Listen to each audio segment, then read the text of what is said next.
Данный видеоматериал был изготовлен исключительно в познавательных и опровергательных целях, нисколько не направлен на разжигание межнациональной розни, никак не претендует на экстремизм и отнюдь не несет в себе негативного умысла.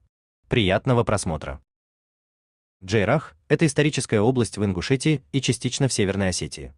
Она находится в устье реки Армхи, площадь этой области крайне мала, всего лишь около 40 квадратных километров.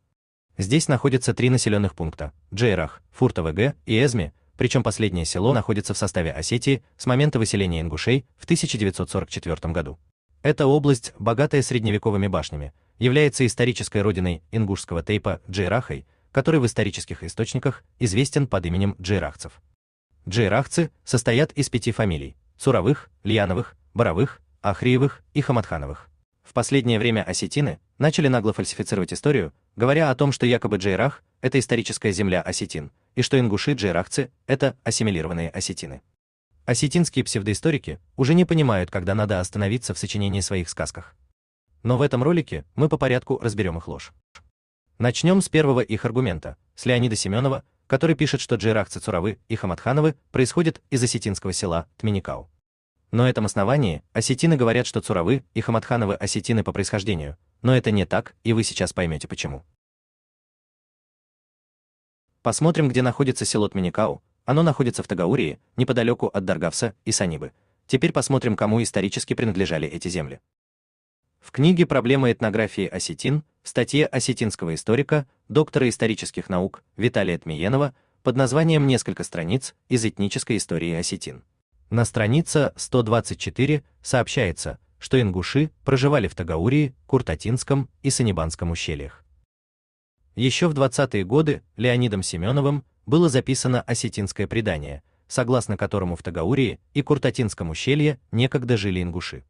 Под натиском осетин, сражавшихся под предводительством легендарных героев Тага и Курта, и кабардинцев, надвигавшихся на ингушей с равнины, последние отступили на восток, сначала в Санибанское ущелье, а затем через Чми на правый берег Терека. Аналогичное предание о пребывании ингушей в Тагаурии, в Санибанском ущелье и последующем вытеснении их отсюда засвидетельствовал в 1926 году и Георгий Кокиев, которому местные жители даже показывали ряд склепов башенного типа, расположенных по левую сторону дороги между Верхней и Нижней Саниба и называемых ими ингушскими.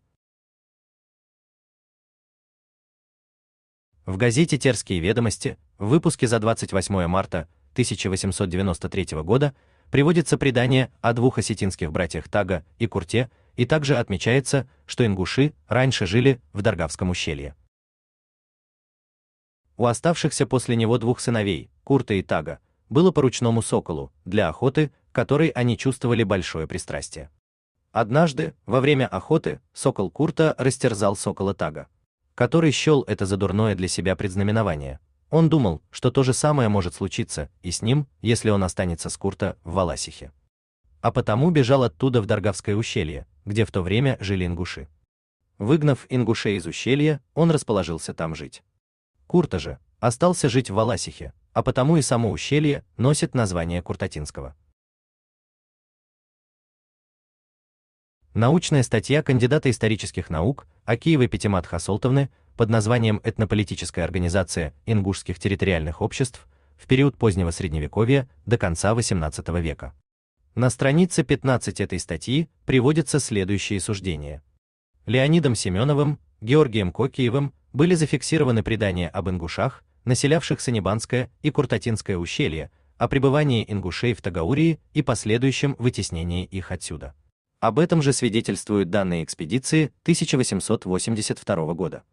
При исследовании склепов в селении Гизель на территории современной Осетии Хатисян отмечал: присутствовавшие при осмотре мною этой гробницы осетины сообщили мне, что по народному преданию их страна, то есть Тагаурская Осетия, когда-то, в очень отдаленные времена, находилась во владении кистин.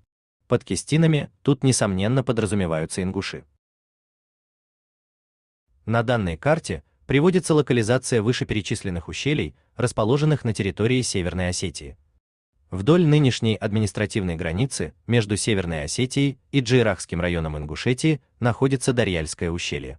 Если двигаться в направлении к западу, то следующее от Дарьяльского идет Санибанское ущелье, затем Даргавское, а за ним и Куртатинское ущелье. как мы видим из этих приведенных источников. Тагаурия до XVI века была этнической территорией ингушей. Осетины при поддержке кабардинцев вытеснили живших там ингушей, среди которых были и ингуши-джейрахцы, которые ранее жили в районе села Тминикау, которое в то время было ингушским. Поэтому надо правильно понимать контекст предания Цуровых и Хамадхановых о происхождении из Тминикау. Это означает, что они пришли из бывшего ингушского села, ныне ставшим осетинским селом Тминикау, а не то, что они были осетинами по происхождению. А теперь касаемо осетин, похороненных в Фуртовге.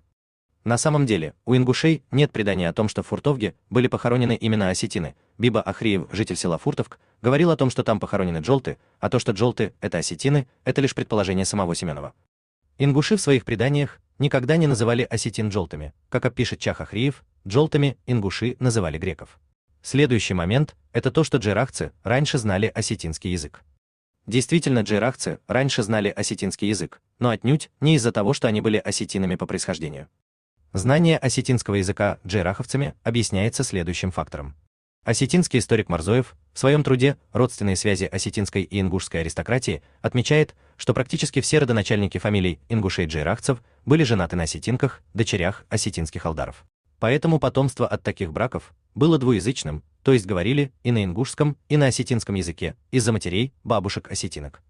Но джейрахцы генетически по отцовской линии восходят к большой вайнахской ветви подгруппе гаплогруппы J2A1B, которая представлена у около 88% ингушей и 56% чеченцев, то есть является основой этногенеза вайнахов.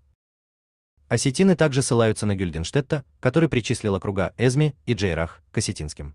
При этом эти сказочники игнорируют тот факт, что этот же самый Гюльденштетт также причислил Джейрах к кистинским, то есть ингушским округам и селениям. Но давайте обратимся к более ранним источникам, а именно к грузинскому историку и географу Вахушти Багратиони. В своем труде «География», изданном в 1745 году, он отмечает Джейрах и относит его к Кистетии. И на его карте того же года мы видим, что границы Ингушетии и Осетии проходят по Тереку, а правобережье реки Терека отмечено как земли кистов, то есть ингушского общества Фяпи. То есть за 25 лет до прибытия немецкого путешественника Гюльденштетта на Кавказ, живущий на Кавказе грузинский географ Вахушти Багратиони, хорошо знавший географию Кавказа, отмечал Джейрах ингушским округом и нигде не упомянул осетин. Потому что Джейрах не являлся этнической территорией осетин, и если не считать осетинок, дочерей алдаров, вышедших замуж за ингушей-джейрахцев, то никто из осетин никогда не жил в Джейрахском ущелье. Более того, даже в соседнем Дарьяльском ущелье осетины появились не так давно, опять-таки с позволения все тех же ингушей.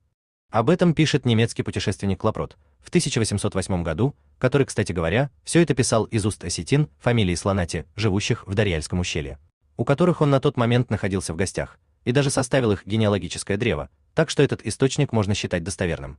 Итак, Клапрот пишет, что осетинская фамилия Слонати, известная также как Дударовы, происходит от некого алагирца по имени Илальт, который поселился в Дарьяльском ущелье 70 лет назад и поначалу платил дань ингушам, которые были хозяевами Дарьяльского ущелья.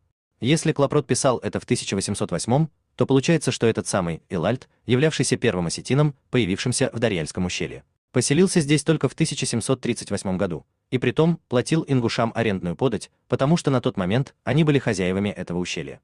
И лишь через несколько лет дети Илальда, к которым присоединились также и другие осетинские переселенцы, смогли отбить Дарьяльское ущелье у ингушей, основали на бывшей ингушской земле свои поселения, как Чми, Балта, Ларс.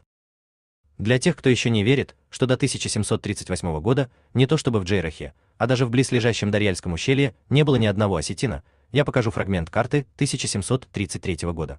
Нам показано Дарьяльское ущелье, здесь мы видим, что на карте отсутствуют осетинские села Ларс, Чми, Балта, потому что они появятся в лучшем через 10 лет, здесь нет ни одного намека на осетин.